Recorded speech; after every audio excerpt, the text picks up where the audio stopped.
নমস্কার বন্ধুরা, মাই Bengali lifestyle পরিবারে তোমাদের অনেক স্বাগত। আজকে আমি তোমাদের সাথে শেয়ার করব একটা গার্ডেনিং ভিডিও। তো ফটোগ্রাফি, তার সাথে কুকিং আর এই গার্ডেনিং, এটাই হচ্ছে আমার হবি। এইগুলো করতে আমি অনেক বেশি ভালোবাসি।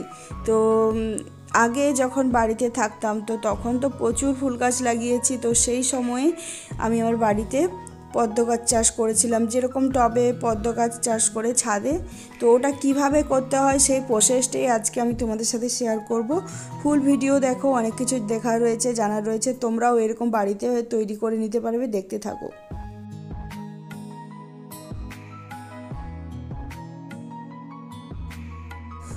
এই যে দানাগুলো দেখতে পাচ্ছ, এগুলো হচ্ছে পদ্ম বীজ।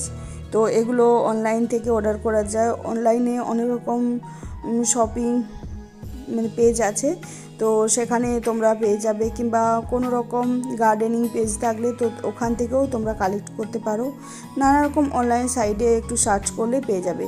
তো এই যে দেখতে পাচ্ছ, এই রকমভাবে মোড়া হয়ে জিনিসটা আসে। তো প্রথমে এই যে প্লাস্টিকটা দেখতে পাচ্ছ, প্লাস্টিকের ভেতরেই এইগুলো ছিল। তো এই যে দানাটা দেখতে পাচ্ছি, এটা একদম ঠিক রয়েছে। আর বাকি যেগুলো একটু মনে হচ্ছে যেন শ্যাওলা শ্যাওলা পড়েছে, ওগুলো ফাঙ্গাস লেগে গিয়েছে। তো ওই বীজগুলো কোনো কাজে লাগবে না। এই যে একদম কালো কুচকুচে, কোনো রকম ফাঙ্গাস পড়েনি, চকচক করছে, এই বীজগুলোই আসল বীজ। এগুলো থেকে গাছ তৈরি করা যাবে। তো অনলাইন থেকে অর্ডার করার সময় এটার সাথে এরকম একটা কাগজ, যেটা শিরিষ কাগজ, কোনো কিছু ঘষা, লোহা তোহা ঘষার পরিষ্কার করার জন্য এটা থাকে। তো এই কাগজটা দেওয়া হয়, এটা আমি নাম জানি শিরিষ কাগজ। বাড়িতে যখন আমাদের কাজ হয় তখন মিস্ত্রিরা এই নামেই নেয়। তো এই যে দেখতে পাচ্ছি, এটা হচ্ছে পদ্ম বীজের মুখ, সামনে ছোচালো। তো এই দিকটা না, জাস্ট পিছনের দিকটা। তো পিছনের দিক, ছোচালোর দিকটা নয়, যেটা পিছনের দিক সেটা ধরে জাস্ট সিরিজ কাগজের ওপরে ঘষতে হবে এই রকম করে, যতক্ষণ না একটা সাদা ভেতরে যে দানার অংশ দেখতে পাওয়া যাচ্ছে। বেশি ঘষা চলবে না, কম করেই ঘষতে হবে। যখন দেখতে পাবে ভেতরে সাদা দানা দানা দেখা যাচ্ছে, তখন জানবে যে এটা ঘষা কমপ্লিট। তো এই যে দানাগুলো, এগুলো তো খুব শক্ত হয়, যাতে ভেতরে জলটা প্রবেশ করে তাড়াতাড়ি অঙ্কুর বার হয়। তো যার জন্য এই প্রসেসটা, এই যে দেখতে হচ্ছে সাদা সাদা দানা দেখা যাচ্ছে, তো এটা ঘষা হয়ে গিয়েছে, আর ঘষতে লাগবে না। তো এরপর এর বাকি প্রসেসটা করব। তো এই রকম কালো কালো বীজগুলোই নিতে হবে, যেগুলো ফাঙ্গাস লেগে গিয়েছে, শ্যাওলা পড়ে গিয়েছে। ওই বীজগুলো ভালো করে রেডি হয়নি, পাকেনি, পরিপুষ্ট হয়নি, তার আগেই তুলে নেওয়া হয়েছে, যার জন্য তাড়াতাড়ি ফাঙ্গাস পড়ে গিয়েছে। আর এখন একটা গ্লাসের মধ্যে আমি বীজগুলো নিয়ে নেব। বীজগুলো ভালো করে ধুয়ে নিয়েছি। তো তারপর গ্লাসে জল দিয়ে এগুলো ভিজতে দেবো। তো 1-2 দিনের মধ্যেই দেখতে পাবো যে এখান থেকে ছোট ছোট অঙ্কুর বার হবে। তো এই রকমভাবে আমি 3টে বীজ পেয়েছিলাম। তো তারপর আমাদের যে দশকর্মার দোকান আছে, আমাদের বাড়ির পাশেই, তো ওখান থেকে আবার পদ্ম বীজ আমরা কালেক্ট করেছিলাম। দশকর্মার দোকানেও পদ্ম বীজ পাওয়া যায়, তোমরা একটু খোঁজ করলে পেয়ে যাবে। তো দেখতে পাচ্ছ, কিছুদিন পর আবার কিছু বীজ দিয়েছিলাম ওখানে। তো এই যে কতগুলো বীজ থেকে অঙ্কুর বার হয়েছে, ভালো করে দেখতেই পাচ্ছ। আর যে বীজটা ওপরে ভাসছে, ওই বীজটাও নষ্ট হয়ে গিয়েছে, যার জন্য ভাসছে, ওটা কাজে লাগবে না। যেগুলো নিচে বসে আছে সেগুলোই কাজে লাগবে। তো এই যে এখন আমি জলটা চেঞ্জ করে দিচ্ছি। তো এগুলো 1-2 দিন অন্তর অন্তর জল চেঞ্জ করতে হবে। এটা হচ্ছে মেন কাজ। জল দিয়ে ভিজিয়ে রেখে দিলেই গাছ হবে না, প্রতিদিন একবার হলেও জলটা চেঞ্জ করতে হবে।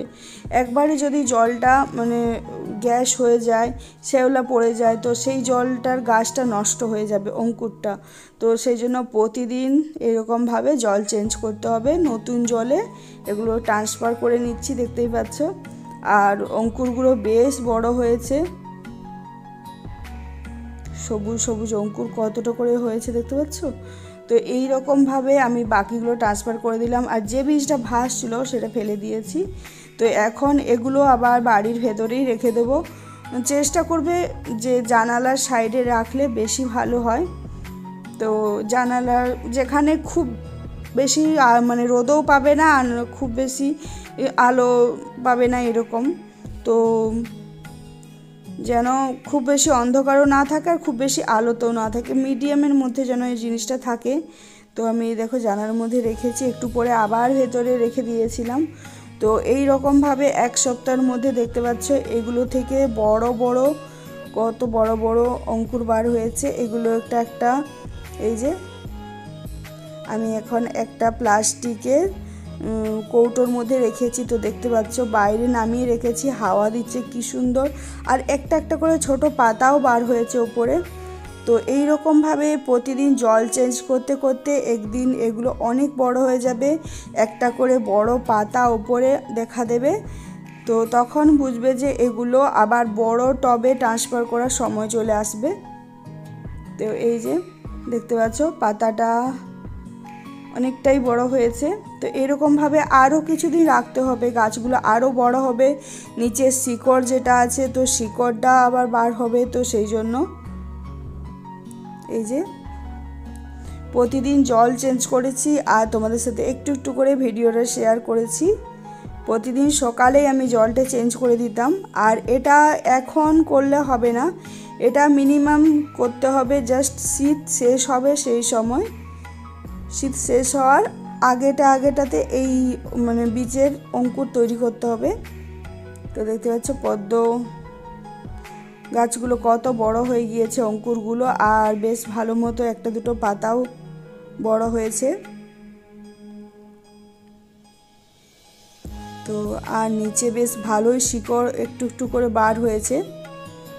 তো যখন অঙ্কুরগুলো হয়েছিল তখন শিকড় ছিল না, কিন্তু যত দিন যাবে শিকড়গুলো বড় হবে।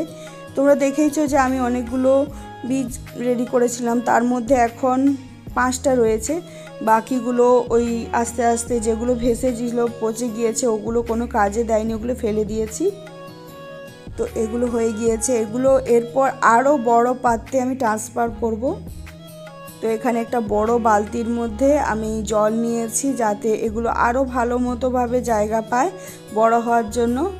তো দেখাচ্ছি তোমাদের, এই যে দেখো এইরকমভাবে এই বড় পাত্রটা আমি ট্রান্সফার করে রেখে দিয়েছি। তো নিচে রয়েছে বীজগুলো আর ওপরে পাতাগুলো রয়েছে, যাতে ওরা বেশ ভালো মতোভাবে ওদের অঙ্কুর তৈরি করতে, শিকড় কিংবা ওদের প্রসেসিংয়ের সুবিধা হয়। তো সেই জন্য আর এই যে কিছুদিন পরে দেখতে পাচ্ছ নিচ থেকে যে এগুলোর গোড়ায় কত শিকড় বার হয়েছে ছোট ছোট, এই যে।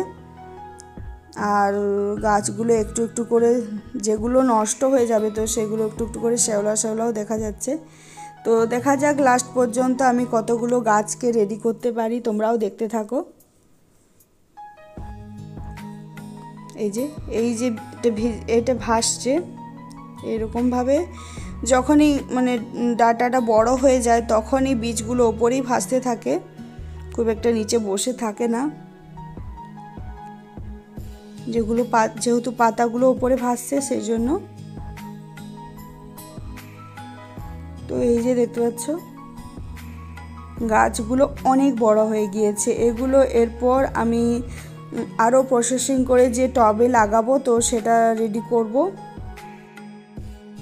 আর এখন দেখতেই পাচ্ছ অনেক দিন হয়ে গিয়েছে আর গাছের গোড়াগুলো থেকে কত বড় বড় শিকড় বার হয়েছে। যেরকম ছিল আমি সেই রকমই রেখে দিয়েছি, কোনো কিছুই করিনি, শুধুমাত্র জল চেঞ্জ করেছি। এই যে দেখতে পাচ্ছ পাতাগুলো অনেক বড় হয়েছে আর অনেক শিকড় বার হয়েছে, আবার নতুন নতুন ডাল বার হয়ে আবার শিকড় বার হয়েছে। তো এই যে দেখতে পাচ্ছ আমি একটা পাত্রে কিছু পলি মাটি নিয়েছি, মাটিটাকে ভিজিয়ে কিছুক্ষণ ভালো করে হাতে করে জল দিয়ে মেশালে যে পলি মাটি তৈরি হয়, আর ওর সাথে নিয়েছিলাম কিছু গোবর সার। আর এই যে বড় বালতিটা দেখতে পাচ্ছ, বড় বালতির মধ্যে আমি এটা করব। তো যার জন্য ওই যে পলি মাটিটা গোবর সার দিয়ে রেডি করেছিলাম, তো ওটার মধ্যে আমি একটা একটা পদ্ম বীজ নিয়ে এইরকম হাতে করে একটু মাটি সরিয়ে সরিয়ে আমি পদ্ম গাছগুলোকে জাস্ট এইরকমভাবে বসিয়ে দিচ্ছি, এই যে পলি মাটির ওপরে ওপরে। তো বেশি কিছু মাটি দেওয়ার দরকার হবে না, যেহেতু আমি ওপর থেকে যেহেতু পলি মাটিটা ধোয়া না হয়ে যায়, যার জন্য আমি বালি রেডি করে রেখেছি, যেটা সূক্ষ্ম মোটা বালি। তো ওই বালিটা আমি ওর উপরে দেব। তো এই যে আমার 4টে গাছ ছিল, তো সেই 4টে গাছ আমি একটু সাইড সাইড করে একটা পাত্রে সবগুলো লাগিয়েছি, দেখতে পাচ্ছ। তো তো একটু হালকা করে করে আমি মাটি দিয়ে এই শিকড়গুলো একটু মানে নিচে রেখে দেব, আর বাকিটা তো ওপরেই থাকবে এইরকমভাবে।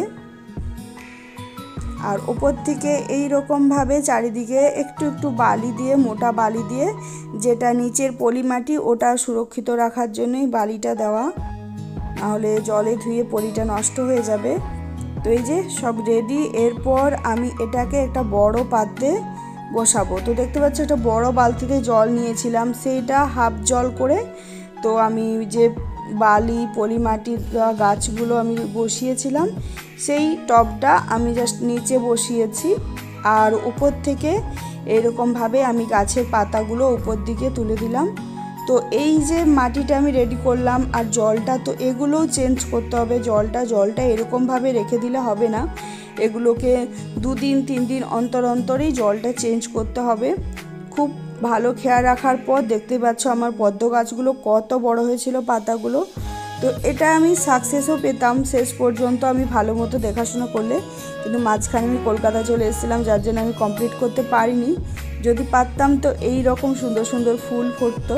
তোমরাও অবশ্যই ট্রাই করো, তোমাদের যদি পারো তোমাদের বাড়িতে অবশ্যই ফুল ফুটবে, দেখতে থাকো।